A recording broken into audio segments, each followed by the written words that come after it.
राज्यातील कमाल तापमानाचा पारा चांगलाच वाढत चालला आहे। विदर्भासह मराठवाडा, मध्य महाराष्ट्र या ठिकाणी ऊन चांगलंच तापत आहे। फेब्रुवारीच्या अखेरीस आणि मार्चच्या सुरुवातीला कमाल व किमान तापमानात काहीही घट व्हायला सुरुवात झाली होती। काही दिवस ढगाळ वातावरण आणि रात्रीच्या वेळी गार वारे वाहत होते। हवामान खात्यानं या काळात पावसाचा इशारा देखील दिला होता। मात्र आता पुन्हा तापमानात बदल झालेला आहे।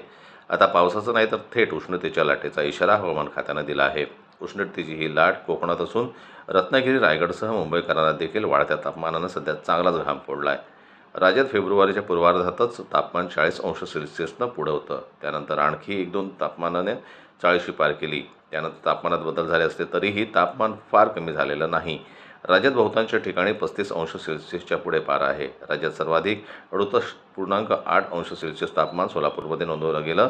विदर्भात बहुतांश ठिकाणी पारा 36 अंशाच्या पुढे गेला। वाशिम, अकोला, अमरावती, वर्धा या जिल्ह्यात 37 अंश सेल्सिअसची नोंद झाली। राज्यात पुढील 5 दिवस महत्त्वाचे राहणार असून तापमानाचा उच्चांक पाहायला मिळणार आहे। तापमानात 2 ते 4 अंश सेल्सिअसनं वाढ होणार आहे। कोकण व गोवा भागात उष्णतेच्या लाटेचा अंदाज देण्यात आलेला आहे। तर मुंबई, ठाणे, पालघर जिल्ह्यातही ही लाट राहणार असल्याचं भारतीय हवामान खात्यानं नोंदवलेलं आहे। पुढील 5 दिवस मुंबई व उपनगरात तसेच कोकण पट्ट्यात उष्णतेचा येलो अलर्ट देण्यात आला आहे। आज 9 मार्चला ठाणे, मुंबई, रायगड, रत्नागिरी, सिंधुदुर्ग या जिल्ह्यांना अलर्ट आहे। साधारण 11 मार्चपर्यंत उष्णतेच्या लाटेचा इशारा असून त्यानंतर उष्ण व दमट हवामानाचा इशारा कायम राहणार आहे।